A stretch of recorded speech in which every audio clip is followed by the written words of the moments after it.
Dale. Antes de indagar respecto a la ideología de género, es fundamental comprender el origen propio del concepto de ideología. Y si uno no logra entender acabadamente esta idea, luego querer denunciar la ideología de género, en más de una ocasión termina siendo más perjudicial que superador.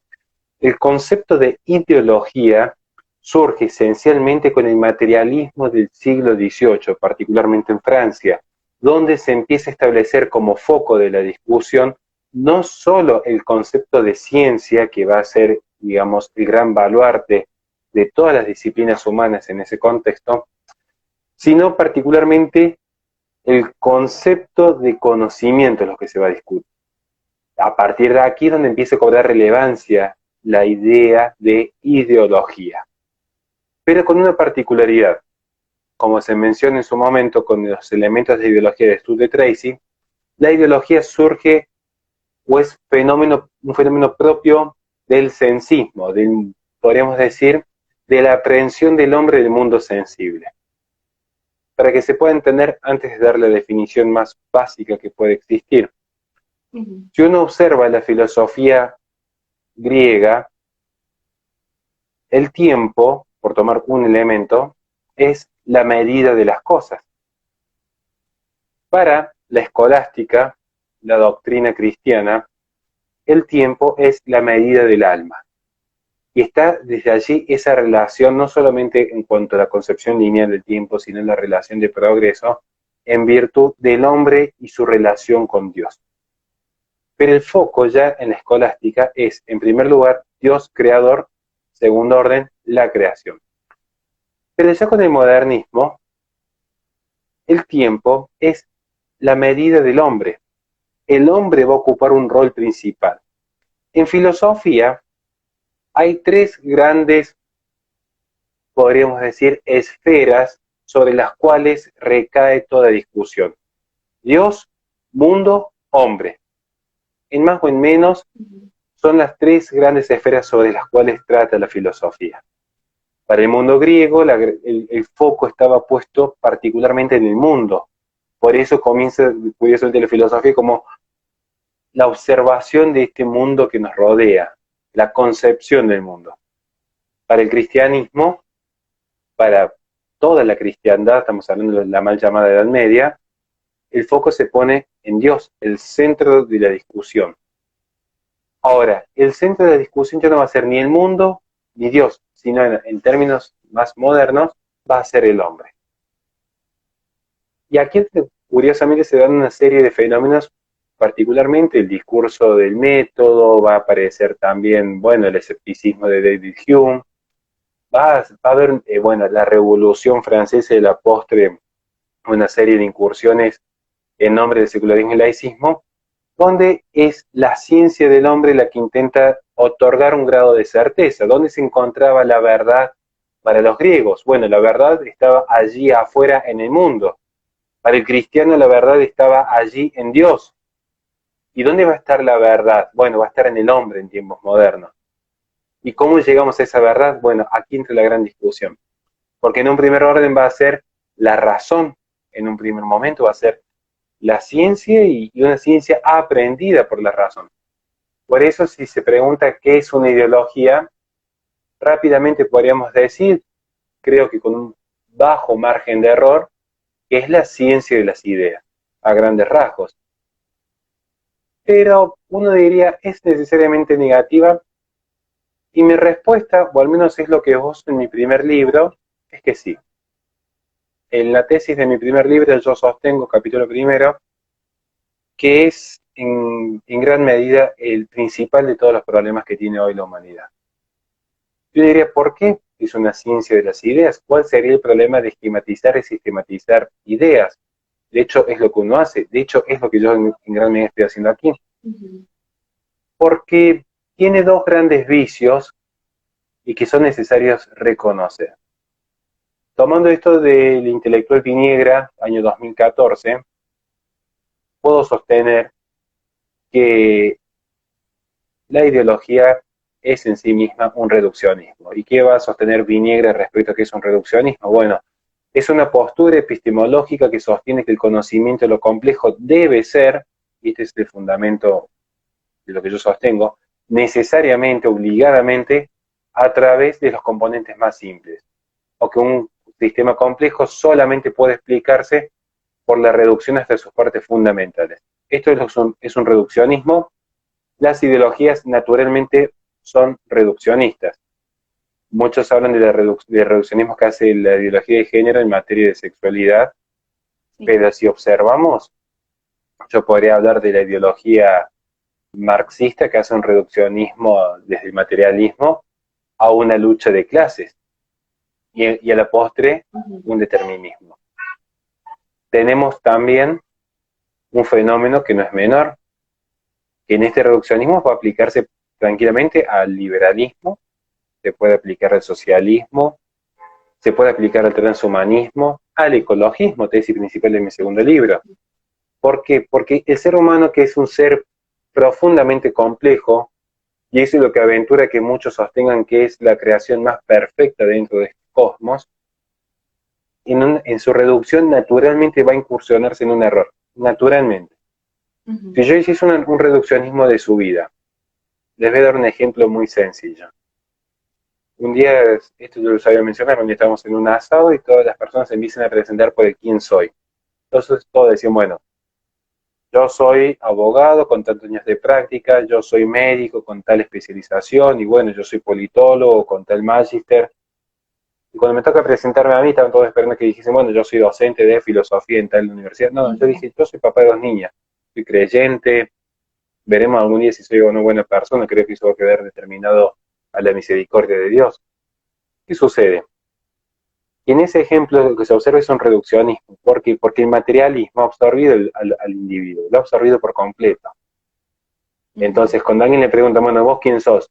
Rápidamente, bueno, soy influencer, soy referente, soy escritor. Y uno le dice, mira, lo que vos haces en el mercado para ganarte la vida, si eso define quién sos, quiere decir que el día que el mercado te deje de abastecer de tales premisas, vos como ente, como ser, has desaparecido. Porque si yo digo que yo soy filósofo y soy docente y es lo que hago para ganarme la vida, ¿qué estoy diciendo? El día que no pueda dar clases, quiere decir que ya no soy. ¿Y qué es lo que me va a sostener entonces en mi existencia?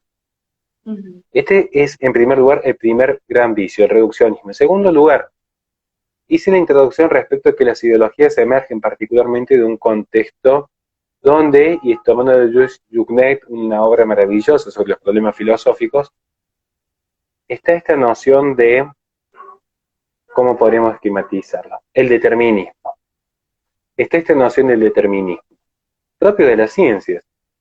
Si yo en un conocimiento científico sostengo una determinada ley, ejemplo, el calor dilata los metales, es determinante, hasta que se demuestre lo contrario, es determinante que el calor dilata los metales.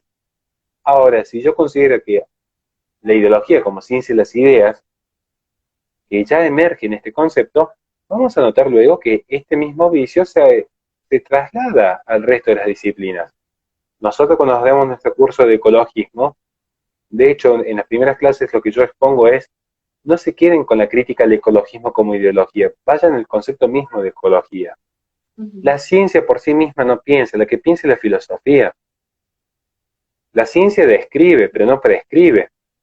Y este es el gran problema. Si uno quiere investigar algo, ¿por qué lo quiere investigar? ¿Cuál es la razón teleológica? ¿Cuál es la causa teleológica del por qué uno lo investiga? Puede ser por mera pasión, y está perfecto, pero tiene una razón de ser. Todo tiene una razón de ser. Todo tiene razón de ser. ¿Qué sucede? Que de hecho, los determinismos se van en las ideologías. El propio creador del concepto de ecología, Ernst Haeckel, fundador de la Escuela de Higiene Racial en 1904 en Alemania, por cierto, sostenía en un determinismo de que no toda la humanidad está preparada para vivir en sociedad, que se tiene que dar lugar a los más aptos en la esmera de personas que no llegan a cierta calidad genética para considerarse parte de la historia de los vertebrados. Y esto lo sostiene expresamente él. De hecho, lo pueden investigar, El enigma del universo, es una obra muy fácil de conseguir. Y si vamos al caso, muchos que hablan de las teorías malthusianas, bueno, de hecho Thomas Malthus es cientificista, porque hace un determinismo, no lo deja supeditado a puede suceder o no. no es una teoría, es una ley, va a suceder por estos fenómenos. Lo mismo que con el ecologismo, está bien, son 5 décadas de modelos fallidos, pero constantemente se está diciendo de manera determinante, va a haber una crisis de recursos naturales conforme al Sí. crecimiento exacerbado de la población. Ese es el segundo vicio, el determinismo, vicio propio de toda ideología. Insisto, esto no es solamente en torno al feminismo, que es una ideología reduccionista de hombres versus mujeres, determinista, naturalmente el hombre por naturaleza es malo, hay una ontología Ujú. mala en él, se puede ver en la lucha de clases, se puede ver en aquellos que sostienen que la libertad es un fin en sí mismo, se puede ver en aquellos que definen la teoría del Estado como un contrato. Van a ver que está siempre esta idea de reducción, de determinación, y el tercer vicio es el dogma. Mucha gente suele atacar a los creyentes tildándolos de dogmáticos. Sí. A mí cuando alguien me dice que un creyente es dogmático, lo primero que se me viene a la mente es estoy hablando con alguien que no sabe ni de religión ni de dogma, porque si no, no podría decir semejante error. Porque alguien que medianamente ha estudiado, que medianamente se ha tomado la molestia de investigar antes de opinar, sabe que dogma no es un concepto inherente a la religión. De hecho, las religiones, las 5 religiones principales del mundo, toman el concepto de dogma de la filosofía. Entonces, Interesante. no es una discusión de la gallina o el huevo, es simplemente una Ajá. cuestión de orden cronológico. El concepto dogma significa pensamiento. Dogma proviene del griego y significa pensamiento. Ahora, el sufijo ismo significa actividad, doctrina, sistema, está viendo en este momento. Ujú.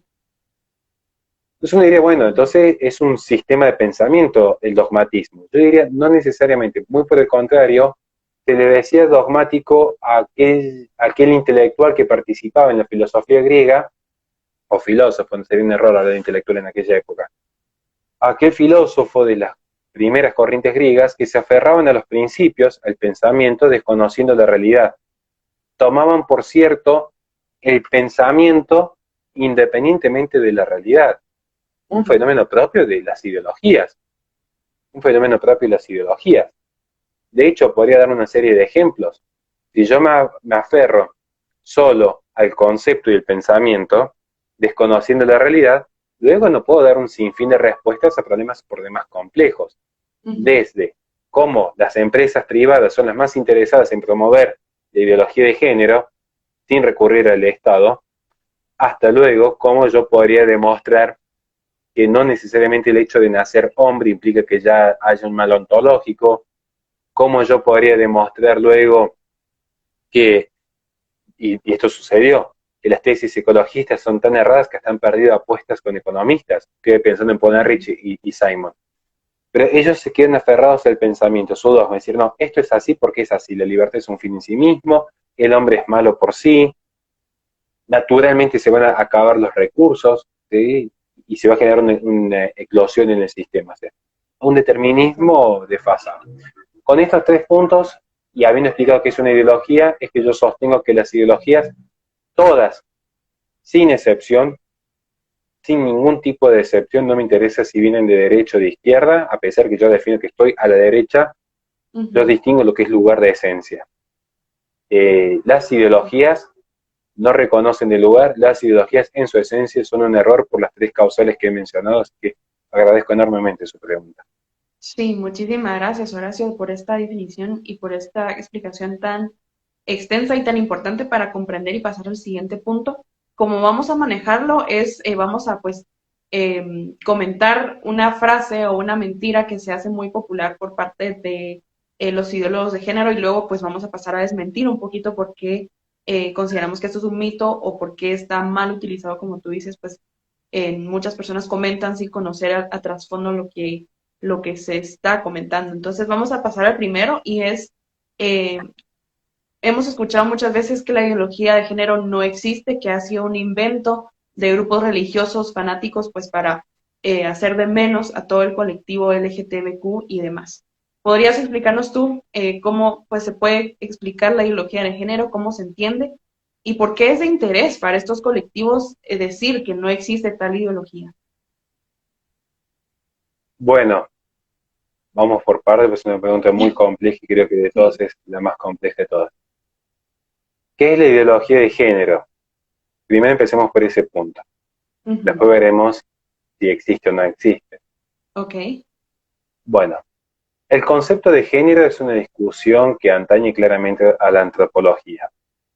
Comienza particularmente su investigación con Alfred Kinsey, un investigador en materia de sexualidad.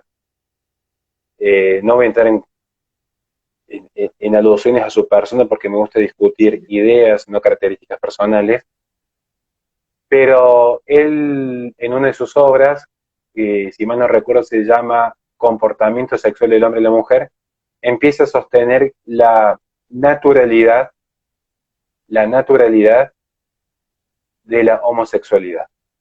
Ujú. En este punto yo quiero, si hay tiempo para las preguntas, al final voy a hacer una aclaración qué se entiende cuando se habla de natural, porque puede caerse en errores. Hace poco he visto una página muy confundida de que supuestamente es Provida, una página que le puedo decir total es anónima, que la maneja, no va a haber ningún inconveniente, que es Ujú. Provida científico. Vamos de vuelta, este es el gran problema de las ideologías. El cientificismo es una ideología. No entender la diferencia entre filosofía y ciencia, se generan estos errores donde llega a sostener que la homosexualidad es inherentemente natural. Y Ok. luego hace todo un devenir político. Yo lo que digo es cuidado. Primero porque hay un tema respecto a si es natural o no la homosexualidad, pero independientemente de ello, independientemente de lo fáctico, no se puede confundir el concepto de naturaleza en filosofía y luego hacer un Ujú. traspaso de lo descriptivo a lo prescriptivo. Y en este sentido, aclaro desde ya, yo no estoy opinando ni en favor ni en contra, creo que demasiadas cruces tiene cada uno en su vida como para ponerse a indagar la vida íntima de otro. Solamente aclara una cuestión de ideas. Lo que yo sostengo es que hay mucha gente dentro del ambiente que están opinando de temas que no conocen y saltan del campo científico al filosófico, que sería similar a que yo saltase en este momento a opinar de física cuántica. Ujú. Creo que la prudencia hace la humildad. Volviendo al tema central, Alfred Kinsey va a sostener esta noción. Esta noción no es un tema menor, porque ya se empieza a trabajar desde los 50 en esta naturalización de lo que es el comportamiento homosexual. Pero no solamente en ese punto central, sino en una serie de expresiones de parafilias donde se intenta matizar los desplazamientos que hay en los objetos de goce sexual. Estoy tratando Ujú. de ser lo más prudente que puedo por el horario. Posteriormente va a aparecer un doctor llamado John Money, que es muy interesante su experimento más allá de la tragedia, porque va a Ujú. trabajar con los hermanos Reimer. Allí va a sostener que un niño que sufre un accidente con una circuncisión, para no generarle un trauma en principio, la familia busca la ayuda de parecía ser en su momento un doctor especializado en esta área, y el doctor le dice, terminemos de amputar el miembro dañado, que de acuerdo a las investigaciones que se vienen dando, la sexualidad en realidad es una expresión cultural. Entonces, si a este grupo no me recuerdo si eran gemelos o mellizos en este momento, si este grupo de hermanos, a uno se lo cría como mujer y se lo ingresa al mundo social a través del lenguaje como mujer, entonces va a llevar una vida plena como mujer. No va a haber inconveniente a la postre. Bueno, el tiempo pasa, se siguen las indicaciones de este doctor, que por cierto cobró una fortuna y luego desapareció en un tiempo, y fue una historia trágica, una historia marcada por el suicidio de casi todos los familiares, Ujú. de un nivel de violencia y de culpa impresionante dentro de la familia.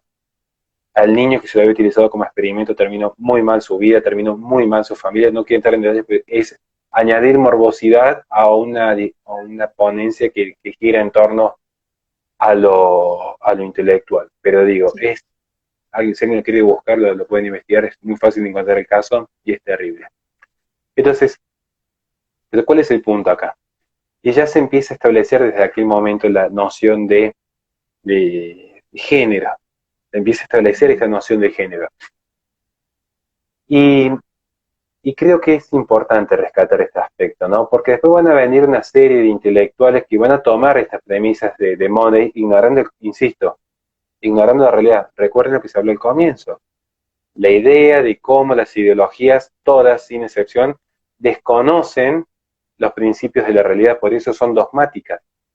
¿Cuáles son vamos de vuelta, los tres vicios de toda ideología? Reduccionismo, determinismo, dogmatismo. Van a ver que aquí no importaba lo que sucediese con los niños, lo que importaba era llevar adelante este plan racionalista de sostener que en realidad la sexualidad se construye. Y ahí comienza un gran activismo dentro de la causa, podríamos decir, la ideología de género. Aquí tenemos una de las primeras raíces. Ujú. Y esto creo que es importante remarcar, porque podría hablar muchísimo más respecto a lo que sostiene Kate Millett, lo que sostiene Michel Foucault, de hecho, pero por los tiempos quiero terminar un aspecto. Cuando hablamos de género, a veces se dice que el género se usa convencionalmente en el lenguaje y la gramática, y que luego se intenta pasar de este uso convencional como la sal, el azúcar, a, bueno, la mujer, el hombre. Ujú. Yo quiero ser un poco prudente en este sentido. Por eso dije, yo no tomo al 100% lo que se dice dentro del ambiente, porque a veces noto a mi entender que se realicen también reduccionismo. Primero que hay que ser cuidadoso cuando se usa la palabra género. Hay que ser cuidadoso. No es que aplica solo el lenguaje. Miren, les voy a contar una pequeña anécdota para que lo puedan entender. Una vez estaba dando una conferencia eh, y y yo en el medio de la conferencia digo que el género humano tiene una causa primera y también tiene una causa teleológica. Estaba hablando exclusivamente de teología en ese momento. Ujú. Alguien se levanta luego y dice, no, no, no, usted nos está confundiendo. Y yo no me digo, bueno, a ver, explíqueme por qué. Primero, si me va a criticar, dígame por qué está mal lo que yo digo. No, porque género es algo que se aplica solo a las palabras y no existe tal cosa como el género, es hombre o mujer. Y yo le digo, pero no entiendo qué tiene que ver. No, porque esto lo explicó, bueno, un amigo mío en YouTube, de que el género es tal cosa que aplica solo para hombres o mujeres, que no hay que confundir. Digo, pero yo no dije género masculino, género femenino. Yo hablé del género humano. Bueno, me dice, pero igual está mal. Ah, entonces la Biblia está mal, porque la Biblia habla de género humano, de Sí, hecho. exacto. El concepto de género humano es bíblico. ¿Qué sucede? Que la gente se queda con lo que escucharon en YouTube y no razonan. Y la palabra género, de hecho, es muy compleja. Santo Tomás Aquino le llevó mucho tiempo lograr dar a entender la diferencia, incluso entre género y especie. Ujú. Nosotros cuando hicimos, yo estoy haciendo ahora en este momento una especialización. Distinguir género de especie, algo tan complejo que ni siquiera yo lo podré explicar en este momento así rápidamente. Y hay gente que dice, no, no hay que usar la palabra género. Quiere decir que Santo Tomás era un ignorante. El principal filósofo, bueno, uno de los dos principales junto a Aristóteles, de Occidente, parece ser que era un ignorante. Por eso digo, cuidado con el concepto de género. Sí quiero remarcar, es cierta la crítica cuando se sostiene, insisto, desde Kinsey y Money, que hay un proceso ideológico en cuanto a determinismo, reduccionismo y dogmatismo. Se Ujú. hace un reduccionismo del ser humano. El ser humano en su integralidad se empieza a reducir sus componentes. Se separa cuerpo de mente, de alma, se separa. Se hace un reduccionismo. Se hace un determinismo. ¿Cuál es el determinismo? Que la sexualidad puede ser construida desde la razón, desde el lenguaje, mejor dicho. Y a su vez es un dogmatismo. ¿Por qué es un dogmatismo? Porque desconoce los efectos en la realidad y solo se queda con su pensamiento. Esto luego yo podría profundizar, pero hay un concepto que lo va a sostener el padre Ronald La Barrera, respecto a que la ideología de género entonces es un sistema de pensamiento de carácter filosófico que interpreta la sexualidad y la afectividad humana como un hecho puramente psicológico y cultural, e incluso anulando toda influencia de la naturaleza en la conducta humana. Un concepto muy interesante. También me preguntasen qué es la ideología de género, yo diría rápidamente, bueno, es una ideología. Sí. no es más que esto. Tiene su matiz, que focaliza como objeto la sexualidad de la persona. Y si existe o no existe, porque si luego hay preguntas, porque yo sé que mucha gente se queda con alguna duda respecto a Sí. por qué, cómo interpretaría yo ciertas cuestiones. Eso sí, tiempo final. Si existe o no existe, o por qué habría grupos que intentan decir que no existen. Bueno, yo esto lo podría sostener incluso desde un aspecto teológico, con ciertos paralelismos, respetuosamente de la gente que no cree. Pero dentro de los que somos creyentes, los que creemos en Dios, siempre hemos sostenido de que la gran astucia del mal es hacerle creer a la gente que el mal no existe. Y esto se Ujú. ve constantemente en los debates. Es más, hace poco tuve un debate con un chico de México que discutíamos si el mal era histórico o ontológico, pero creo que en gran medida la victoria más grande que puede tener el mal es hacer considerar al ser humano que el mal no existe. El mal existe, no es ontológico, claro, desde ya, el mal no es ontológico, porque no posee ser, pero eh, no, si empiezo a explicar eso, creo que se nos irían 3 horas más de diálogo. Ya, cualquier cosa pueden ver mi debate. Pero sí quiero remarcar esto. Es una estrategia propia de cualquier sistema de ideas, de cualquier sistema de ideas, tratar de negar la autoridad, o mejor dicho, tratar de negar al otro. Y más en estos tiempos, digamos, más en tiempos de posmodernidad. Ujú. ¿Por qué? Se lo explico muy rapidísimo. ¿Cuál es la tesis principal de la ideología de género? La tesis principal es que el lenguaje es performativo. Es decir, si yo digo que soy mujer, soy mujer. Si yo digo que un perro es un hijo, es un hijo. Si yo digo que un trozo de metal es un árbol, es un árbol. Estoy tomando un par de noticias que me ha dado recientemente en mi medio. Ujú. El lenguaje es lo que constituye la realidad. Y esto también habría que discutirlo porque a veces se caen en fanatismo que lo niegan, pero el lenguaje tiene mucho que ver con la realidad, aunque no todo. ¿Qué sucede? Si el mundo es lo que el lenguaje dice que es, ¿qué sucede con lo que no se dice? La conclusión es, no es. Si usted se dice hombre y por tanto es hombre, si usted no dice X, Y o Z, X, Y, Z, no es. Entonces, si yo digo que no existe la ideología de género, que no hay que hablar de ella, entonces no existe. ¿Por qué? Ujú. Porque no es mencionada. No existe aquello que no puede ser mencionado, no existe aquello que no puede ser pensado. Bueno, esto nos llevaría luego a discutir cómo conoce el hombre o qué conoce el hombre. Es una gran discusión muy apasionante en filosofía, porque incluso los realistas van a terminar sosteniendo todo lo que es pensado y todo lo que es querido es porque previamente ha sido pensado o querido, y esto ya que proviene incluso de pensamientos platónicos, es el culmine de la cristiandad. Todo lo que el hombre ama es porque Dios lo ha amado previamente, y todo lo que el hombre piensa es Ujú. porque lo ha pensado previamente, dentro de la filosofía cristiana. Pero yendo al punto aquí, si el lenguaje es performativo, es decir, el lenguaje es lo que va a constituir la realidad, al negarla, se niega la realidad y desaparece. Bueno, este es el por qué hay un interés en los promotores en sostener que es un invento de los grupos religiosos, porque a su vez tienen un segundo punto y cierro con esto. Yo soy Ujú. crítico del cientificismo, no de la ciencia, aclaro desde ya, que a veces se malinterpreta, pero un fundamento es que el debate teológico se da en términos teológicos, el debate filosófico se da en términos filosóficos. Ujú. ¿Qué sucede? Si yo sostengo que la ideología de género es un invento de grupos religiosos, ¿qué es lo que estoy diciendo? Es un debate que se tiene que dar en todo caso, ¿en qué términos? En términos teológicos. Religioso, sí.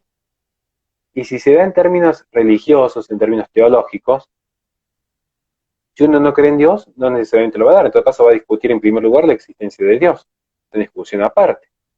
Pero no va a discutir el dato científico en torno a si se nace hombre, si nace mujer, el inicio de la vida, las secuelas psicológicas que posee una persona con disforia de género. Son discusiones que van a quedar por fuera porque y esto lo toman de Foucault, se utilizan los mecanismos de poder para establecer el saber. Quien posee el culmine de poder establece el concepto de verdad. Entonces, es verdadero lo que el poder dice que es verdadero. Entonces, si hoy el poder hegemónico sostiene que esta discusión es una discusión religiosa, es una discusión religiosa, no es una discusión científica, porque quienes tienen el poder determinan qué es ciencia, qué no es ciencia. Entonces, esto tomando incluso de Foucault, digo, hoy Foucault estaría en contra de todas estas movidas, de hecho, de todas las movidas LGBT existentes. ¿Por qué? Porque se han convertido en el poder hegemónico y se han convertido en aquellos que jugaron destruir, porque han convertido en una relación de consumo la identidad sexual de la persona. De hecho, Foucault estaría en contra de que se normalizara su pensamiento, más allá que tenía como una suerte de fetiche en querer ser siempre una paria dentro del mundo académico. Se ha normalizado el pensamiento de Foucault. Y él justamente es un crítico del proceso de normalización, de cómo el poder normaliza. De hecho, así como antes se decía, es anormal la homosexualidad, de hecho, hoy es anormal ser blanco, heterosexual, cristiano, capitalista. Y esto es una realidad palpable cada uno. Pero bueno, cierro con su pregunta, espero haberme dado a entender. Sí, sí, perfecto, muchísimas gracias. Y vamos a pasar al siguiente mito o falacia que se comparte sobre la ideología de género, y es que esta no afecta a los niños y adolescentes. ¿Cuál sería tu opinión sobre este tema? ¿Cuáles son los peligros que esta ideología presenta para los menores de edad también? Sería muy extenso explicar todos los daños que se realizan en los menores en torno a la ideología de género. Voy a dar algunos casos concretos que la gente lo puede investigar por sí mismo, pero en primer lugar, la altísima tasa de personas que ponen fin a su vida cuando se realiza una transición dentro del periodo de pubertad. Esto es un caso que yo lo podría tomar entre tantos más. Pueden visitar mi sitio web, laresistenciaradio.com, donde ahí estoy cronicando constantemente una serie de noticias que se dan lamentables de cómo se afecta. Se afecta en cuanto a la capacidad reproductiva. Hace poco sacamos un informe donde se mostraba cómo los tratamientos hormonales generan una pérdida de la densidad ósea, se altera la fertilidad indefinidamente, se genera un trauma psicológico casi irreversible para algunos casos y que terminan justamente finalizando con su vida. Se quiebran los lazos, creo que este es el principio fundamental, se quiebran los lazos que hay con el otro. Miren, yo recomiendo siempre que lean un libro muy interesante que es Atrapado en el cuerpo equivocado, de Pablo Muñoz y Turrieta. Lo pueden conseguir también a través de mi sitio web. Donde allí se explica muy detalladamente las secuelas físicas y psicológicas. Pero yo quiero aprovechar este espacio, si usted me lo permite, porque Sí, adelante. hay un objetivo que pocas veces se habla. Por eso yo no quiero decir lo que ya muchos intelectuales de gran peso han dicho, estoy pensando en Agustín Laje, Niklos Lukács, Pablo Muñoz y Turrieta, Nicolás Márquez, que ya han sabido exponer acabadamente las secuelas, tanto físicas como psicológicas. Sino que yo pienso en este punto, la ideología de género te dice que no afecta a niños y adolescentes. Esto es lo que dicen los promotores. Me dice, suponiendo que fuese cierto, a mí me quedan mis dudas. Digo, ¿por qué? Porque yo pienso siempre con la mentalidad del progresista. Los progresistas dicen, es performativo que un niño esté viendo a la princesa Barbie de color rosa y al príncipe azul, y eso genera un estereotipo. Al estarlos consumiendo, se genera un estereotipo que los signa de por vida. Eso dicen ellos. Entonces yo digo, ¿y qué hacemos entonces cuando se exponen en las últimas producciones de Disney un sinfín de personajes deconstruidos? ¿No sería la misma lógica? ¿No se lo estaría involucrando en una tendencia sexual específica? Según lo que ellos mismos dicen, no es mi teoría, es la que ellos sostienen. Su teoría es que uno se convierte en aquello que consume. Ellos mismos lo han sostenido, no yo. Ujú. Pero luego pienso entonces, ¿cuáles son los objetivos de, como dicen algunos, homosexualizar a los niños? A mí me parecen tan simpáticos algunos personajes en Twitter. Dicen así, ¿cuáles serían los objetivos? Yo no sé si particularmente sería tan aventurado decir que van por tus niños. A veces se toman casos muy excepcionales de un grupo LGBT en una manifestación que canta algo y dicen, ah, bien, se confirmó, desde esta excepción se confirmó esta regla.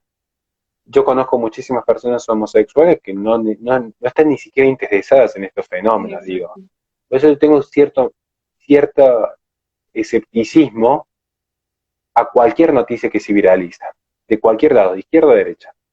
Ujú. Y me tomo a la molestia de investigar. E investigando, me encontré con algo que sí podría demostrar que hay un interés, no de la ideología de género, sino de las ideologías en general, que es atomizar a la persona, de distintas maneras, con el perrijo, con la mujer libre y empoderada viajando por el mundo, con la ideología de género fomentando ciertas tendencias sexuales. También no estoy negando, solamente estoy matizándolo, quiero que se entienda, estoy matizando. Es decir, ni me pongo tan dramático cuando algo sale mal, ni festejo tanto cuando algo sale bien. Eso es matizar el comportamiento. Voy a leerles un extracto que encontré de investigando por internet y creo que esto sería un buen resumen de qué es lo que se busca con las ideologías en general y particularmente con la ideología de Ujú. género, ¿no? Sí. Dice, la apertura e inclusión en productos y servicios para las personas lesbianas, gays, bisexuales, transexuales e intersexuales representó en México un mercado de 6.500 millones de dólares para las empresas mexicanas en el año 2017, según Forbes. El dinero que tienen los gastan en ellos. Esto aunado a que generalmente los dos miembros de la pareja homosexual trabajan, por lo que tienen mayor poder adquisitivo. Si yo pienso cómo funciona el sistema, y yo necesito un sistema donde se produce y se consume, se produce y se consume. Yo necesito un sistema.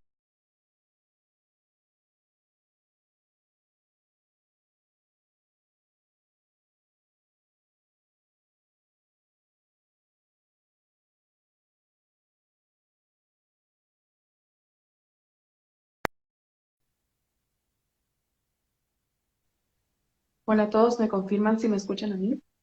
Ahora sí, ahí Listo. volvimos. Sí, perfecto. Perfecto. Continúa, por favor. Lo que yo le decía, si nosotros tenemos un sistema que hace una reducción del individuo a ser una mera unidad de consumo y de producción, y tenemos un sistema que rechaza el concepto de patria, de familia, de fe, de comunidad, donde solo existe la noción del progreso, ya no en términos agustinianos, que es el verdadero artífice de esta idea de progreso, de San Agustín de Hipona, sino el progreso que toma el modernismo antropocéntrico, ya sin Dios, donde se busca el progreso indefinido y la liberación absoluta. La persona queda reducida a un átomo. Ya no hay un otro, ya no hay papá, mamá, ya no hay abuelos, ya no hay tíos, ya no hay hijos. Está solo uno, bajo una ilusión de libertad. Sí. Y uno dice, ¿por qué se fomenta esto? Y yo les diría, es muy simple, es muy obvio. No es marxismo cultural. ¿O acaso creen que una empresa sería marxista? ¿Acaso alguien cree sinceramente que una empresa promovería con sus millones de dólares una idea que cuando llegue al final de su etapa esta idea expropie esos medios de producción? Alguien diría, no saben lo que hacen. Ah, o sea que Bill Gates no sabe cómo ser Ujú. millonario, pero no sabe que está financiando estas producciones.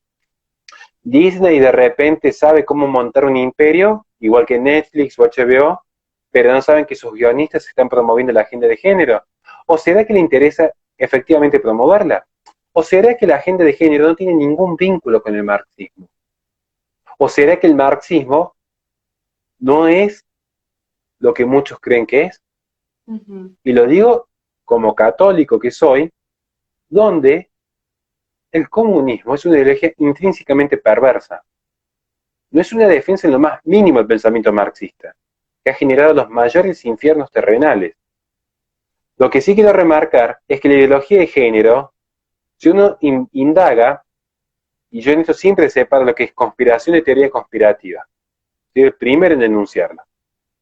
La ideología de género en realidad no se trata de una gran teoría conspirativa, se trata simplemente de núcleos de poder que necesitan que la persona se mantenga atomizada, porque la persona atomizada, sin un otro, particularmente la persona sin ese sentido profundo de fe y espiritualidad, ujú, sin ese sentido profundo de contacto con el alma, reduce su existencia a lo material, y en lo material se convierte en una unidad muy eficiente de consumo y de producción, y los números que acabo de citar hablan por sí mismos.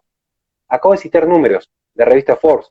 Por eso insisto, ¿alguien realmente cree de manera genuina que la agenda de género se trata de marxismo? ¿O será que se trata de gente que descubrió que la agenda de género, que puede haber tenido no vínculos con el marxismo en su momento, en última instancia lo que hace es favorecer enormemente a un sistema transnacional que está atomizando a cuanto individuo puede para perfeccionar el sistema extractivista? ujú, Esta sería la conclusión mía de cuáles son los objetivos que generan estos promotores. Simplemente es promover el sistema, ayudar al que el sistema sea cada vez más poderoso, ayudar que al que mucho tiene se le dé cada vez más y al que poco tiene, lo poco que tiene se le quite. Esta ujú. sería mi respuesta al segundo mito. Sí, interesante, porque justo tú mencionas muchas frases que incluso en redes sociales vemos dentro del movimiento Pro Vida y pues es un análisis que posiblemente muchas de las personas aquí no habían pues hecho a grandes rasgos como tú lo has hecho en este mito. Muchísimas gracias. Vamos ahora al tercero y es que, bueno, no es tanto sobre la ideología de género, sino más que todo del colectivo o los movimientos LGTBQ.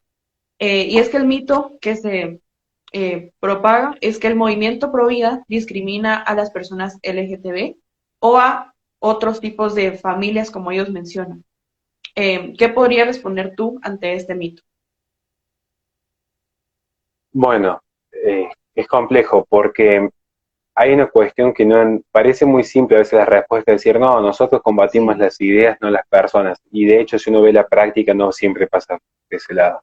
sí. De hecho, uno ve la práctica y parece ser que a la gente le molesta más la vida íntima de un tercero que en esencia combatir las ideas. Lo digo porque aquí en Argentina se dio un caso de que había un grupo de gente anticomunista, según ellos, y estaban más Ujú. preocupados por qué hacía una influencer de 18 años con su vida íntima que por exponer una sola idea.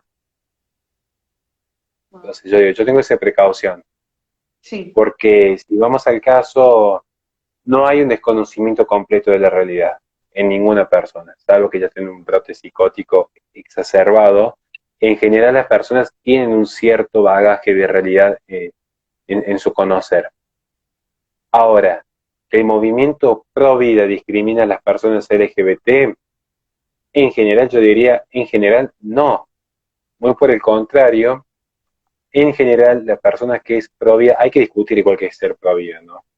Sí, también puede comenzar por ahí también. Porque digo, no es lo mismo ser pro vida que ser antiaborto. Si Ujú, alguien me dice que una persona antiaborto discrimina a las personas LGBT, no tengo pruebas, pero tampoco tengo dudas. Es muy ujú. factible que se termine dando. Porque se posicionan en la vida desde un antagonismo, de decir, bueno, si la izquierda dice esto, yo digo esto otro. Esto se ve mucho de gente que dice, ah, si los ecologistas dicen que el cambio climático es antropogénico, yo digo que el cambio climático no existe. Lo que hemos estudiado decimos, no, sí existe, lo que no existe es la causa antropogénica, es una discusión en segundo orden. Y aún existiendo el método, aún existiendo que lo podemos reconocer que existe, el método para solucionarlo no son los controles demográficos que se han sostenido desde 1927 a la fecha. Entonces yo diría, ¿dice discrimina o no? Bueno, primera. distingamos gente pro vida, que en general no va a discriminar a gente antiaborto que tiene una tendencia al antagonismo. Tiene una tendencia al antagonismo. Ahora, sí es importante diferenciar el combate a las ideas del combate a la persona. Pero no es tan simple como parece. ¿Por qué? Porque las personas tienen ideas y las personas viven en las creencias. ¿Qué sucede? Si el lenguaje es performativo, hay una particularidad, que es que la idea me constituye.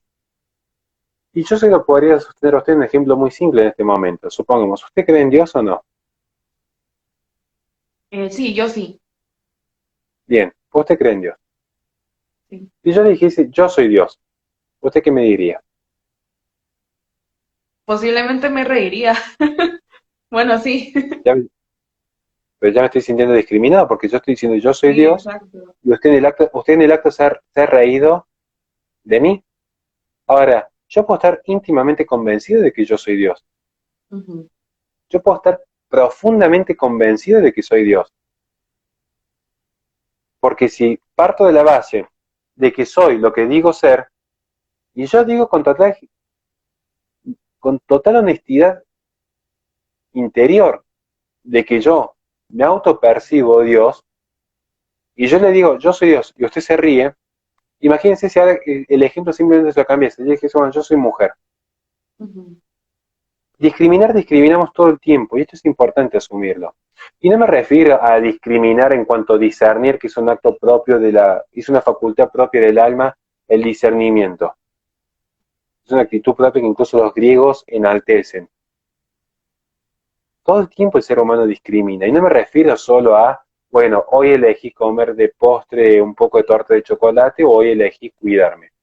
Todo el tiempo las personas se están segregando actividades, segregando seres, segregando lecturas, segregando ideas. Constantemente se está haciendo. El ser humano, por su propia naturaleza, constantemente tiene una tendencia al daño. Entonces, no le estoy dando la razón al movimiento LGBT que sostiene que los pro vida discriminan. Lo que estoy diciendo es, hay personas que discriminan independientemente que sean LGBT o independientemente que sean antiaborto. Va a haber una tendencia más marcada a la misericordia en la gente que es pro vida, porque no han caído en un fanatismo propio de las ideologías. La Ujú. causa LGBT se sustenta en una ideología, y esto genera luego un sinfín de problemas. Posicionar. Sí. Para cerrar entonces, ¿cuál sería un mensaje más esperanzador para que no quede como una mera crítica? Yo lo que diría es, bueno, esto me van a entender mucho los que son padres quizás, y quizás aquí me separo un poco más de la filosofía y entro un poco en el mundo más sensible, si me lo permiten. Uno cuando tiene un hijo empieza a entender cosas que la universidad de repente puede explicar, pero no se conoce. Hay un problema con el conocimiento. Y si alguien deja las preguntas, con todo gusto lo puedo responder al último, pero ¿cuál es el punto? O, o pensémoslo también para que no tiene hijos con el propio padre, y creo que es una relación muy interesante la de los padres. Sí. Ah, un acto de amor, un acto de amor es un acto de corrección. De hecho, yo a mis hijas, por mi hija mayor, para ella, soy un poco exigente con ella, pero en un acto de amor uno siempre está buscando corregir, decir, no, mira princesa, esto no está bueno que lo hagas porque después te va a generar estas consecuencias. Ujú. Uno intenta en el amor corregir. Creo que es un ejercicio muy sano de amor compartir la verdad y que la persona conozca. De hecho, no se puede amar lo que no se conoce. Es un principio universal de la condición humana. El humano no puede amar lo que no conoce, naturalmente. Bueno, por eso insisto mucho que hay que conocerse bien antes de ciertas decisiones. Entonces yo diría, pensemos en un hijo. ¿Qué sucede con la causa LGBT? Que inducen objetivamente un error. Objetivamente llevan a un error, porque desconocen la complejidad del ser humano, desconocen quiénes son los verdaderos beneficiarios del dolor que se le está generando a una persona. No creen que la causa LGBT que se posiciona con el concepto de gay, de alegría, es en verdad alegría, o puede ser una alegría del mundo, pero no en el concepto aristotélico de felicidad. Entonces uno por amor puede intentar compartir la verdad o el grado de verdad que uno tiene, porque hay que discutir luego si uno llega a conocer acabadamente la verdad o no. Pero sí remarcar este aspecto. La justicia, como el amor, la justicia sin misericordia se convierte en una tiranía. Y si hay una razón por la cual yo he dejado de usar en gran medida el pañuelo celeste, porque de repente yo he notado que se ha radicalizado un discurso que en principio parecía ser pro vida y que luego se convirtió más en un discurso antiaborto. Si uno les dice, ¿cómo se combate el mal? ¿Y acaso el mal se combate con otro mal? Porque objetivamente la causa LGBT, objetivamente es un mal. ¿Qué es el mal? Bueno, es la privación del bien debido. Esto es filosofía 1. Sí. Mal igual privación del bien debido. Y bien, un ser. Entonces, si usted me golpea a mí, supongamos, ¿por qué se genera el mal? Porque me está privando de la salud. Ahora, si a mí me falta un ojo, es algo malo. Si a mí me faltan alas, no es algo malo. Si a un niño le falta una parte de su cuerpo, hablando de la causa LGBT y las transiciones de género, objetivamente el mal puede ser accidental o generado, puede ser que nació con una anomalía o que el sistema lo indujo a ello. Si una persona termina con su vida, objetivamente hay un mal, porque la vida es un bien en sí misma. No se olviden nunca que la muerte es un mal, algunos que por ahí han romantizado la cultura tanática. La muerte es un mal en sí, porque la vida es un bien, y hay una privación del bien. Lo mismo si aplicásemos la eutanasia, un sinfín de cosas que se van a observar. ¿Qué sucede? ¿Cómo se combate entonces el mal? ¿Con otro mal? Por eso no es lo mismo ser antiaborto que ser pro vida. Uno cuando entiende ese amor genuino al hijo, se da cuenta cómo quisiera uno luego tratar al otro. A mí la pregunta típica que me hacen es siempre la misma. Es, ¿qué harías vos si un hijo te sale homosexual? No sé. Todavía no me ha pasado. No sé. Hay cosas que piensan que a veces uno es una suerte de mesías, que tiene todas las respuestas que están allí. No sé, hay tantas cosas que no sé, hay tantas cosas que no sé de física cuántica, tantas cosas que no sé de arte y literatura. Miren si voy a llegar a saber qué hacer con un hijo que es homosexual o no. En todo caso, lo primero que me preguntaría es, bueno, ¿se acerca o no se acerca a Dios? Eso sí está en mi control. ¿Se acerca o no se acerca a la verdad? ¿Se acerca o no se acerca a la virtud? Luego, en su vida íntima, yo no recuerdo estarle preguntando a nadie por su vida íntima en este momento. Entonces digo, ¿por qué ese interés de qué hace tal persona? Veámonos en todo caso a decir, veamos cómo nosotros fomentamos el amor. Porque, miren, les voy a dar un dato. Si ustedes hablan con las feministas, quizás hoy no tanto porque hay una cuestión muy hegemonizada con las universidades, pero si ustedes tiempo atrás hablaban con las feministas, estoy hablando del año 2017 para atrás, cuando tuve los últimos estudios, 7 de cada 10 tenían un conflicto marcado, latente y profundo con la figura paterna. ¿Y eso por qué fue? ¿Por culpa del feminismo? ¿Ustedes creen que todos los conflictos son por culpa de una ideología? Los conflictos familiares.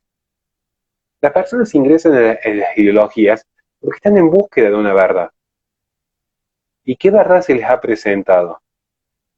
Yo entiendo que es difícil porque tenemos por un lado los metas capitales, por otro lado el Estado, que están bombardeando la mente de un pequeño, y de repente los padres tienen que trabajar de sol a sol porque la economía de este mundo no funciona bajo ningún concepto. Pero sí lo que digo, con esto cierro, es, el amor parece a veces una idea tan trillada, básica y carente de sentido en la posmodernidad. Pero de hecho es el motor y el principio universal de conexión. Si uno quiere realmente combatir la ideología y no la persona, ese combate se tiene que dar desde el bien y no desde el mal, no solo desde la denuncia. ¿Sirve denunciar el error? Sirve muchísimo.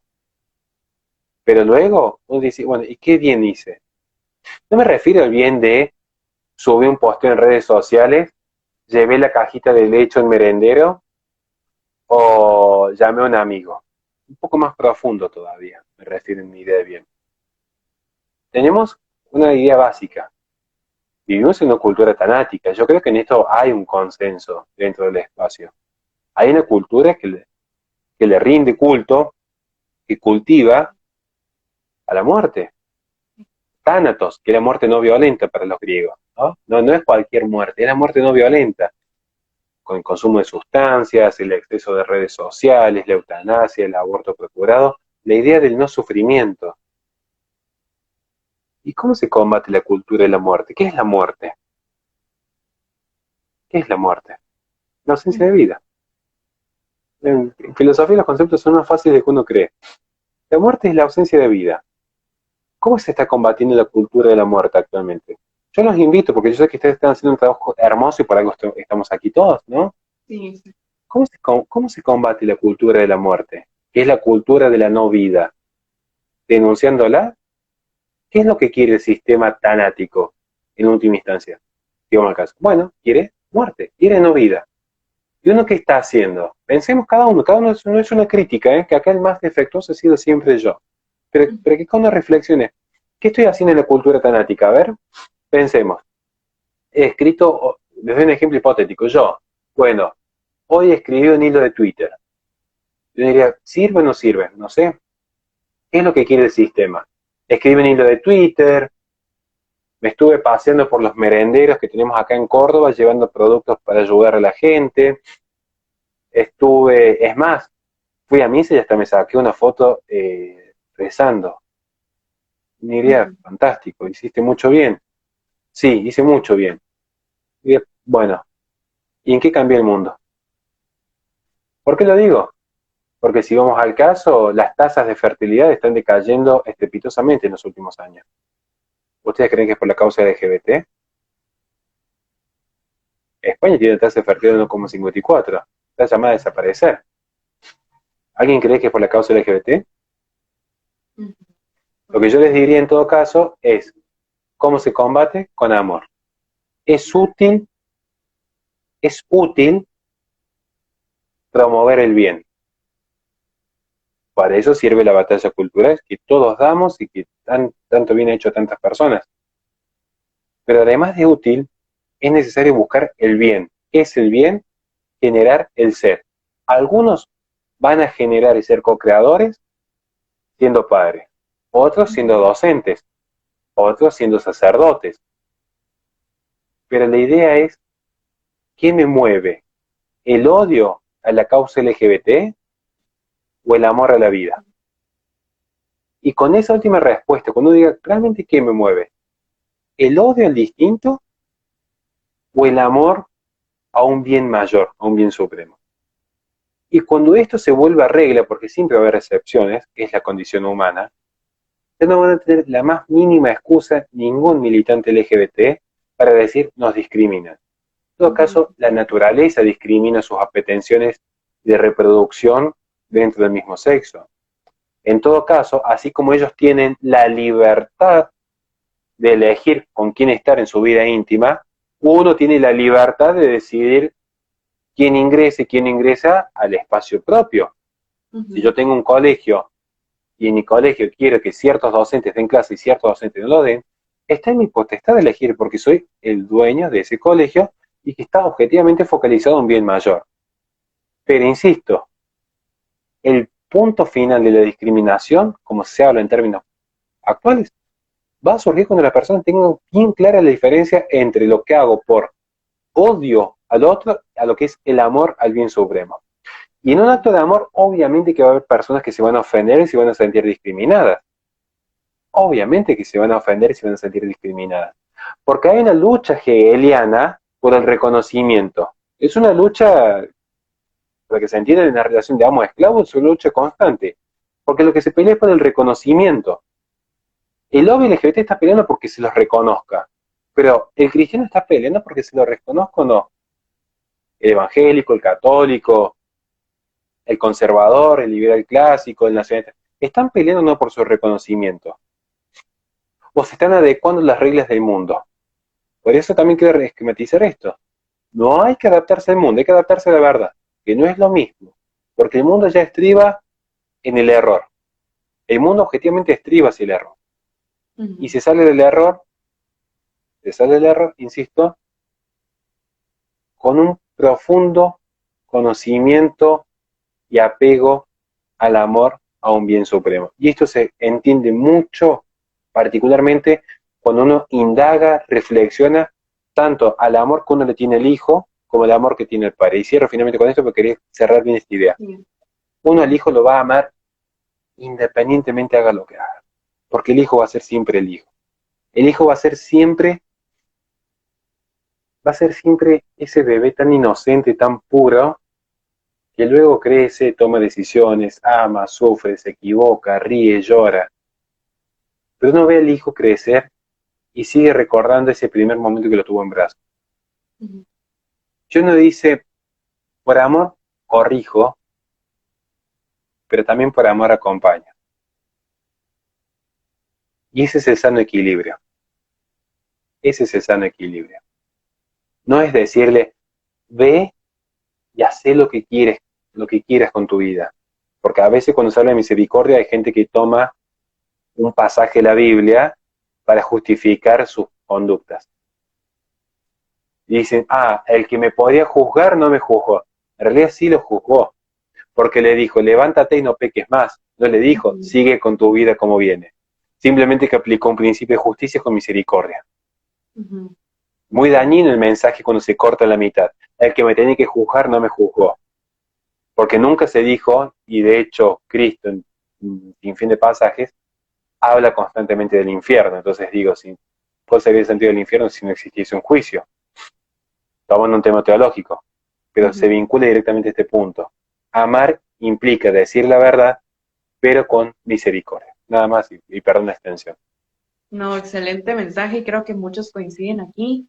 Ligiaris también de AFI dice que gran mensaje, el movimiento Pro Vida de Guatemala se ha caracterizado por este respeto y caridad. Muchísimas gracias. Y también los invito de una vez a que empiecen a preparar si tienen alguna pregunta, lo pueden dejar aquí en los comentarios, porque vamos a pasar al último mito y luego pues vamos a dejar un pequeño espacio para algunas preguntas que ustedes tengan y así Horacio también nos pueda responder. Y vamos con el último, que es, esto es bastante popular en países en donde, digamos, a nivel legislativo, el tema del aborto y el tema LGBT no ha impactado muchísimo, como es el caso de Guatemala. Muchas personas dicen que estas ideologías o este tipo de movimientos jamás van a poder imponerse tan fuertemente en nuestros países. Pero vemos también que como no se puede hacer de forma legal, pues se empieza a hacer como un bombardeo por medio del entretenimiento y influencers, redes sociales. ¿Qué opinas tú sobre este último mito, que es un mito que se maneja dentro también de los países conservadores? Me gustaría conocer algún día un país conservador, creo que Hungría y Polonia serían los últimos bastiones que quedan. Sí. Pero la gran pregunta sería si cuando se dice que estas ideologías jamás se van a imponer, yo creo que ya se han impuesto. Y de hecho, quiero remarcar lo que se dijo previamente, ¿no? Respecto a la persona atomizada y esta relación de Ujú. consumo. Voy a quizás profundizar brevemente porque no requiere un mayor análisis, sí en un punto. ¿Por qué la ideología de género necesita el entretenimiento? Por la misma lógica en la que funciona el mercado y la misma lógica en la que funciona el Estado. ¿Cuántos habitantes tiene Guatemala? ¿Sabe aproximadamente? Sí, entre 14 y 18 millones, todo el país. Vamos a ser generosos, 20 millones. Porque vamos a suponer que de repente la gente se volvió profundamente pro vida, pro familia y decidieron Sí. tener muchos hijos. Tenemos 20 millones el año que viene. Bueno, voy yo a Guatemala junto a mi gemelo. Yo tengo un gemelo aquí, entonces vamos los dos a Guatemala. Y yo quiero imponer mis ideas. Yo las voy a imponer desde la política. Él lo va a hacer desde el mercado. Vamos de vuelta. ¿Cuántos habitantes tiene Guatemala? Tiene 20 millones. ¿Cuántos diputados tiene Guatemala aproximadamente? ¿Sabrá usted? Pues vamos a confirmar el dato. Pero Tenemos supongamos que 160 diputados que se eligen democráticamente. tenemos 160 diputados. Ahora, yo quiero imponer mi proyecto desde el Estado. Yo quiero imponer mi proyecto de monarquía católica, recalcitrante y ortodoxa, homofóbica y discriminadora, como dicen algunos, en Guatemala.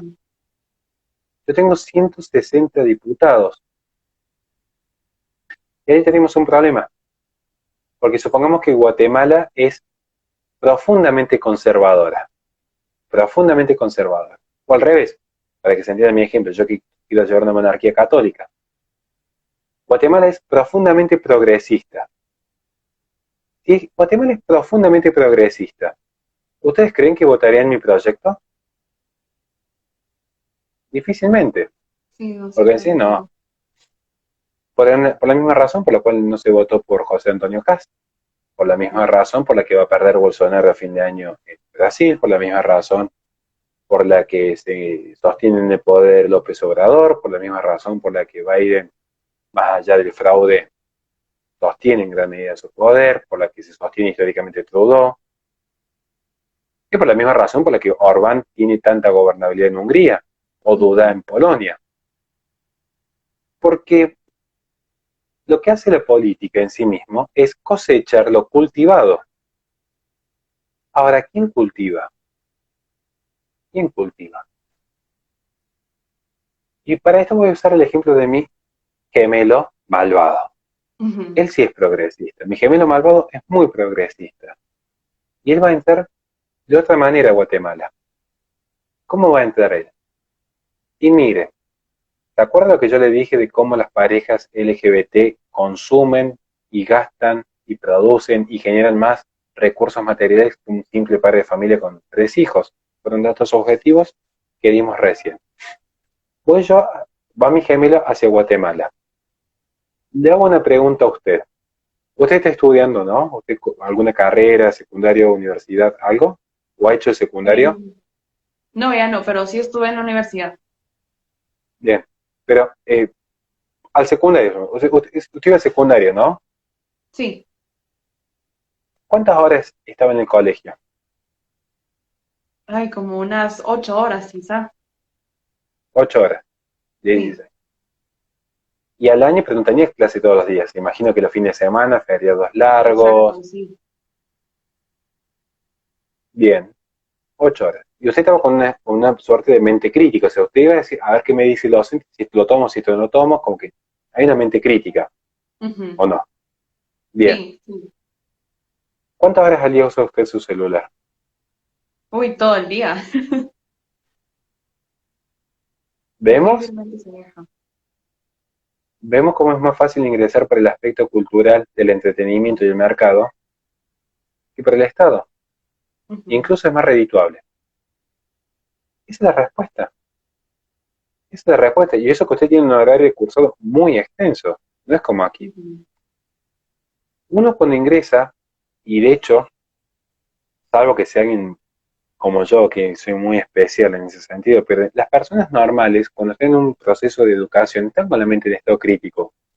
Crítico de criticar, no como el criticón de Twitter, sino del discernimiento. Crítica, de hecho, sería más preciso hablar de discernimiento en filosofía que de pensamiento crítico para que no se confunda. Es lograr discernir, lograr separar y esquematizar el conocimiento. Usted en un proceso de aprendizaje, usted está en un estado crítico. En un proceso de entretenimiento, su mente está en estado pasivo completo, en completo estado pasivo. Entonces el mensaje lo absorbe de manera muy distinta. Y a su vez se genera lo que podemos definir una suerte de entorno simbólico. Una suerte de entorno simbólico.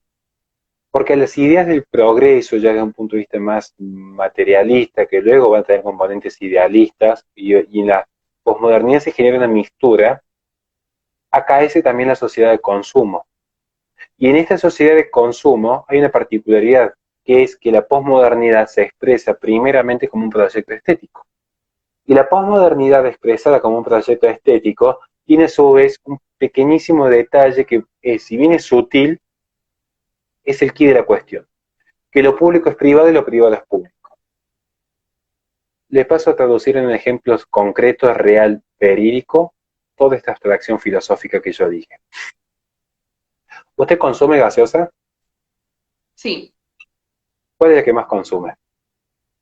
pues agua mineral o Coca-Cola. Coca-Cola. Sí, ¿Por qué consume Coca-Cola?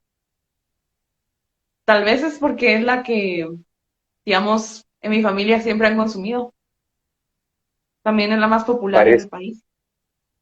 la más popular, la más Sí. producida. Pero hace poco Coca-Cola sacó una publicidad que decía Love is Love y un apoyo expreso a la comunidad LGBT. Ujú. ¿De qué se trataba el apoyo a la comunidad LGBT? ¿Cuál es el mensaje que está dando la empresa allí? ¿Que quieren que la comunidad LGBT llegue al poder y les expropie Coca-Cola? ¿O cuál era el mensaje de Coca-Cola? Ujú. Lo que Coca-Cola está diciendo en ese momento, igual que Gillette, igual que Netflix, igual que Disney, igual que Nike, igual que la NBA, igual que ESPN, igual que cualquier expresión. Lo que se están diciendo es, si usted consume este producto, usted no está comprando una gaseosa, usted no está comprando un servicio, usted está comprando una idea. Y no es una sola idea. Usted no compra la idea como quien compra mi libro y tiene de repente en su biblioteca una idea conservadora allí juntando tierra y polvo. Cuando usted compra la idea de Coca-Cola, de Netflix, de HBO, de Nike, lo que compra es una idea identitaria y moral. Porque ¿qué significa? Que si yo no compro Coca-Cola porque de repente le están haciendo publicidad a este lobby, ¿qué voy a hacer? Un fascista, retrógrada, discriminador, Ujú. que promueve el odio a lo diferente. Sin embargo, curiosamente esto pareciera que Baudelaire en algo tuvo razón, vivimos en un gran simulacro. Porque lo cierto es que la comunidad LGBT no rompió en nada el sistema, sino que el sistema necesita de la comunidad para poder seguirse sosteniendo económicamente. Porque lo que están haciendo con este entorno simbólico es, si vos no te reproducís, si vos no generas lazos de amor, si vos no generas un profundo conocimiento crítico de la realidad, si vos no caes en estas reglas, sos parte esencial del sistema. Ujú. Eso es lo que te dice el sistema. Si vos no consumís esto, es porque sos parte del sistema y te necesitamos. Pero ¿cuál es el punto acá? Tomando incluso en Baudelaire. Baudelaire, para que lo puedan entender, no es la pastilla roja o la pastilla azul.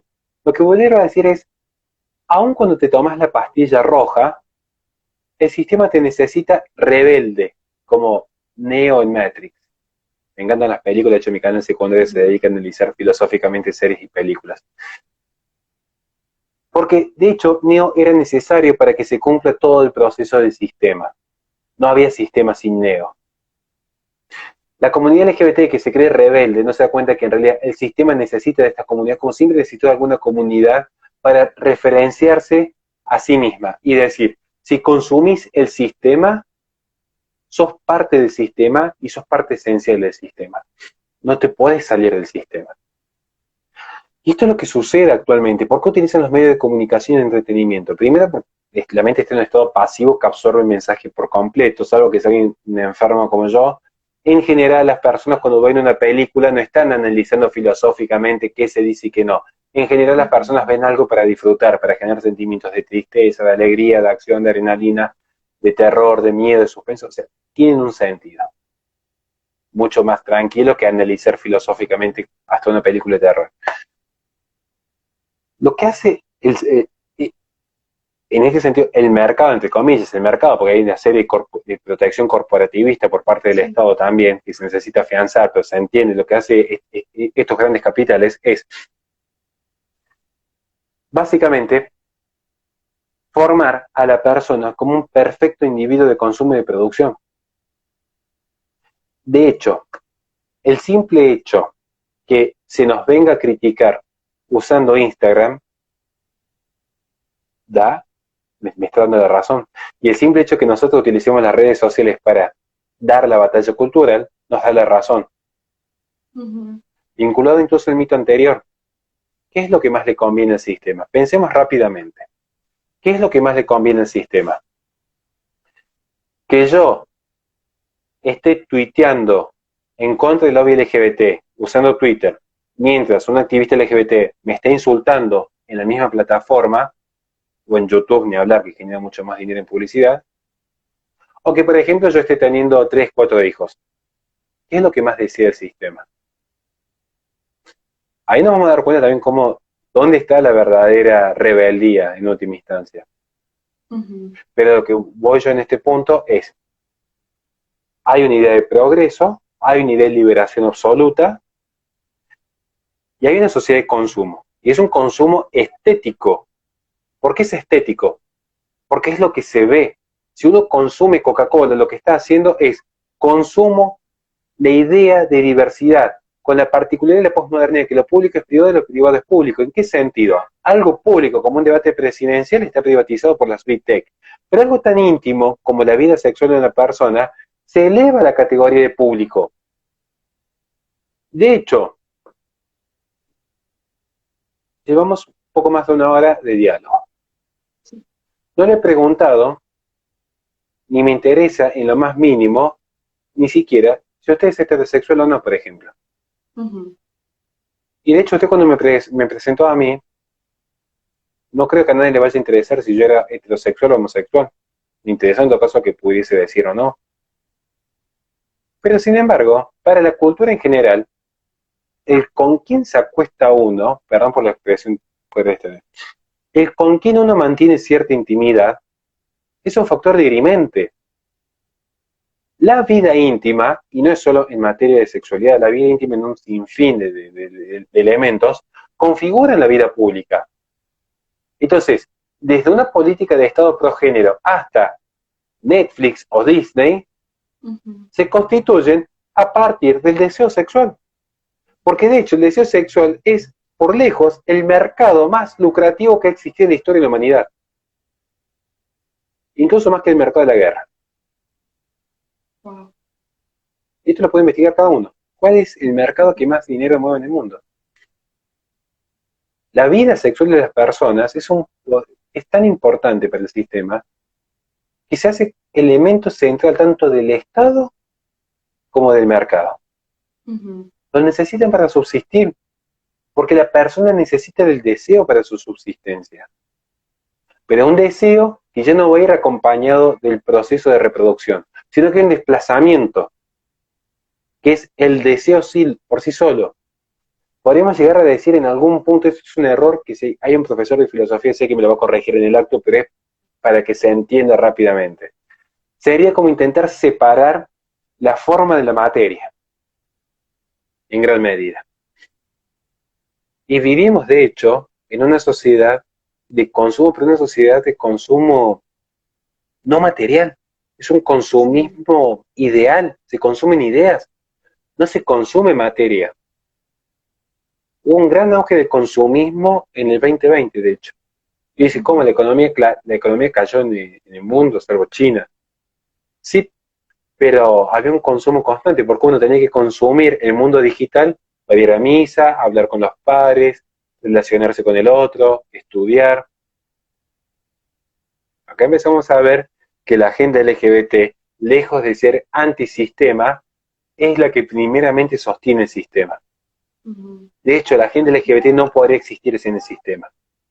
En Ujú. un sistema de vida comunitaria, en un sistema afianzado en cierta fe, no podrían existir. Ujú. como tal, como comunidad, como, ¿se entiende? Y encima es un error hablar de que es comunidad LGBT, es una agenda, porque los principales artífices y beneficiarios son heterosexuales. También, Entonces, sí. hablar de comunidad es un error de confundir esencias con accidentes. Pero bueno, ya me estoy quedando sin voz, así que perdón por la extensión y si hay alguna pregunta se responden ahora sin ningún problema. Lo que se pueda responder, porque de hecho no soy tan Sí, exacto. alguien que sepa Muchísimas tanto. gracias, Horacio. Súper, si alguien tiene alguna pregunta en este momento la puede hacer. De igual forma, recuerden que pueden seguir a Horacio en sus redes sociales, lo vamos a etiquetar cuando publiquemos el live. Y el live también lo pueden encontrar para consultarlo posteriormente, porque realmente ha sido una cátedra de muchos temas, filosofía, antropología y por supuesto política, que es un tema que ahora está muy popular. Así que si alguien quiere aprovechar este momento, lo vamos a hacer. Por cuestiones de tiempo también les pedimos que sean breves y que sea pues solamente una pregunta por persona. Y si pues nadie quiere hacer algún comentario también, lo podemos hacer posteriormente. Bueno, desde ya voy agradeciendo enormemente a todos por la paciencia, porque imagínate que aguantar 2 horas de diálogo Pero no sí, debe sí, ser tan fácil. Pero sí, antes de terminar, porque veo que no hay preguntas, remarcar este punto. sí. Es importante defender la verdad. No hay que tener miedo a cuestionarse las propias ideas.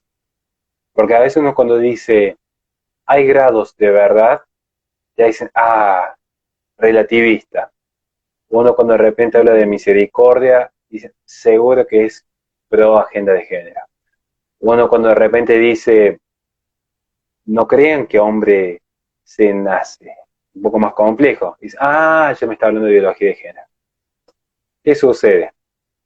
Un gran factor por el cual avanzó tantísimo la agenda de género es porque si era como mal que es porque el bien no estaba actuando.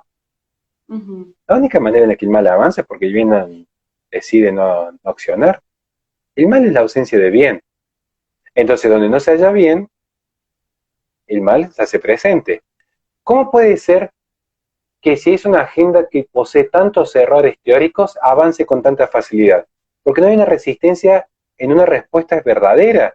Si yo a Ujú. una respuesta, a una premisa errada, le respondo con un error, no voy a sacar el error de la persona. Si yo le digo a una persona que hombre es solamente nacer con esta carga genética, yo me posiciono así como un gran intelectual y les digo a ustedes, hombre es nacer con carga genética así. Uno lo miraría y diría, ahora entiendo por qué avanza tanto el activismo LGBT. Sí. Porque si nacer hombre es solo la carga genética, tendremos luego un pequeñísimo problema cuando aparecen discusiones que van desde la clonación, algo que se está dando actualmente en Japón, un problema con las quimeras en Francia, Ujú. tenemos un problema incluso de valor ético, porque no es lo mismo un hombre como un buen padre de familia que nos puede estar escuchando en este momento, que un abusador, y que son el mismo tipo de hombre. Vamos a ver que hay grados de verdad. Pertenecen biológicamente a el mismo sustrato, podríamos decirlo rápidamente, de género, o en su expresión sexual, para que sea más entendible. Ujú. Pero hombre, se nace y se hace, porque reducir todo al aspecto netamente cultural genera los problemas que genera la agenda de género, que es desconocer la complejidad del ser humano que es mente, cuerpo y alma. Pero reducir toda la corporalidad también es un problema, Sí. porque si se reduce toda la corporalidad, luego no tendrían, desde ese argumento netamente científico, como suelen hablar algunos, si yo hago una reducción solo a la ciencia me diría que una niña de 12 años ya está en poder de procrear. Ujú. La ciencia me diría eso. Ya está en la posibilidad de ser madre. Ahora, ¿quién se animaría abiertamente a decir está bien que una persona mantenga relaciones con una niña de 12 años. Y ese argumento científico. Entonces, ¿qué hacemos?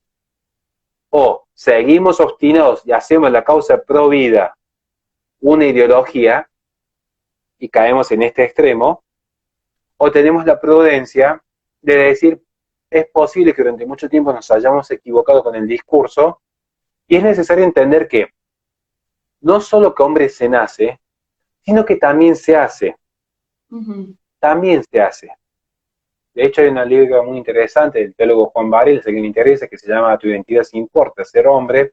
Yo recomiendo mucho que lo lean, porque ahí se expone. Las diferencias entre el hombre y la mujer no son solamente corporales, son también psicológicas, incluso que la forma de aprender y de ver el mundo, la cosmovisión que tiene el mundo, varía enormemente. Son diferencias espirituales, porque la tendencia al pecado que tiene la mujer no es la misma que la tendencia al pecado que tiene el hombre. Y no son determinantes, son condicionantes. Entonces, lo que yo digo es, uno no se vuelve un activista de género si sostiene que la sola corporalidad no alcanza para explicar la complejidad de lo que es ser hombre o ser mujer. Muy por el contrario, entender la complejidad de su manera tan compleja que es, permite dimensionar de una manera más perfecta al ser humano, porque entonces la próxima vez cuando yo me posicione ante usted y yo le hablo a usted, no voy a ver solamente un cuerpo de mujer con una única función que es la procreación. Voy a ver una profesional, una mujer que es hija, una mujer que es madre, una mujer que es activista pro vida, una persona que es amiga, una persona que cree en Dios, una persona que se encamina al bien, un ser que piensa y que piensa distinto al hombre como a sus propias amigas, pero que tiene una forma de entender y de ver el panorama muy distinta a la del hombre. Por eso es importante, insisto, no caer en reduccionismo, porque se caen en reduccionismo que son muy graves a la postre. Porque si yo me pongo a hablar solo de ciencia, y le digo a una persona que es homosexual, no, mira, acá te he explicado en tal página que en realidad no existe nada que determine que la homosexualidad en el hombre es natural, sino que es un comportamiento inherente y aprendido, es un comportamiento, perdón, aprendido a partir de tal edad, por tales traumas que se intenta buscar el día de hoy la causa. Podría dar una respuesta. Lo digo yo porque me ha tocado hablar con personas que incluso han querido salir, algunas hemos podido ayudar, otras no, de la prostitución, de la droga, de acercarse a Dios a vivir en castidad. Y uno les escucha, ¿y yo qué les voy a decir? Una respuesta científica. Esa persona tiene una crisis existencial donde literalmente hay en su interior una colisión entre su ser y su deber ser. Entonces, en esa colisión no puede resolver el conflicto. Y yo les voy a decir, no, esto se resuelve con ciencia. No quiero desconocer el aporte científico, lo que quiero decir es no acabar el discurso ahí, porque no da una respuesta, porque el ser humano es más que ciencia justamente. El ser humano es más que ciencia. Damos el último extremo con esto cierra. El ejemplo típico de las feministas. Las feministas se están diciendo, el hombre es malo por naturaleza. El hombre es malo. Entonces uno le dice, bueno, mira, las estadísticas me demuestran que en realidad 7 de cada 10 fines que se ponen a la vida ocurren en hombres, el 75% de las personas en estado de abandono, indefección o situación de calle son hombres, los trabajos más riesgosos en la historia de la humanidad son desarrollados por hombres en un 80%. Y sí, pero la mujer, ¿por qué dice que el hombre es malo por naturaleza? No lo dice porque vio esas estadísticas y ahora porque escuchó las estadísticas en un video de YouTube y dijo, tiene razón, dejo de ser feminista. Esa mujer dice, el hombre es malo por naturaleza porque el primer modelo que tuvo de hombre, que es su padre, en la inmensa mayoría de los casos, es una persona que abandonó el hogar, que fue violento con la madre, que tenía una doble familia, que no asumió la responsabilidad de cuidar y amor. Entonces, ¿qué sucede? Yo siempre digo, no defiendo el divorcio, sería anatema, pero sí digo, si hay un conflicto entre los adultos, por favor, que sepan diferenciar el conflicto entre los adultos, mamá y papá, a con los hijos, que el vínculo filial es eterno. Porque donde hay una muy buena figura paterna, no hay una feminista luego en el hogar. Donde la figura paterna se hace presente. Ahora, si el hombre se reduce a lo material, dice, bueno, yo soy procreador, entonces ya embaracé a mi esposa. Soy proveedor, solamente aporto el dinero mensual con mi sueldo todos los meses. Soy protector, miren, acá tengo una pistola y no entra en mi casa. Y el ser humano es más que la materia, porque todos estos ejemplos que yo di son ejemplos materiales. Y si el ser humano se materializa, la materia, por definición, además de fungible, es corruptible. Entonces, en algún momento, la materia se corrompe. El padre materializado se corrompe. Quiere decir, ya no funciona dentro del esquema de la hija. Porque el ser humano es más que materia. ¿Quién va a ocupar el lugar del espíritu, del alma, de las ideas? Y si no está el padre presente, Kate Millett, Michel Foucault, Judith Butler, sí, Simone de Beauvoir, Jean Paul Sartre, alguien le va a dar esa contención espiritual, esa búsqueda de verdad, esa búsqueda de significado y trascendencia, alguien se la va a dar al hijo. ¿Y qué está haciendo el padre? Presumiendo que tiene armas en la casa y presumiendo que aporta un sueldo de $1.500 mes a mes y presumiendo que puede embarazar a una mujer. Luego se quejan los hombres de que el feminismo los excluyó de la sociedad. El mal no avanza sino por ausencia de bien. Antes de preguntarse por qué el mal avanzó, uno decir, bueno, ¿y yo qué puedo hacer para evitar esto? ¿O qué estoy haciendo hoy? Habría más para hablar, pero creo que nos hemos excedido demasiado de tiempo. Así es, muchísimas gracias, Horacio, por todos tus aportes a esta interesante conversación. Hay algunas preguntas, posiblemente puedes verlas cuando tengas tiempo en los comentarios y darles alguna respuesta. Y para otras, estoy viendo también que Horacio ya ha publicado contenido sobre estos temas para que ustedes puedan chequearlo en sus redes sociales. Y pues, por cuestiones de tiempo tenemos que terminar porque podríamos seguir hablando muchísimo de este tema. Bueno, más que todo tú, ¿verdad? Porque es la persona que hemos invitado. Y pues solo quería agradecerte por este espacio que hemos generado y también por tu tiempo, porque pues eres no solo un referente en la causa pro vida, pro familia también, y pues para Guatemala este es un tema que puede ser desconocido por muchos y pues también muchos también tienen miedo de abordarlo y de conocer un poquito más sobre él. Gracias Horacio, gracias también a todos los que se conectaron y recuerden que pueden ver este live en nuestras redes sociales y perfiles por si no pudieron verlo completo. Te deseo un feliz día, Horacio, y también a todos ustedes, muy feliz tarde.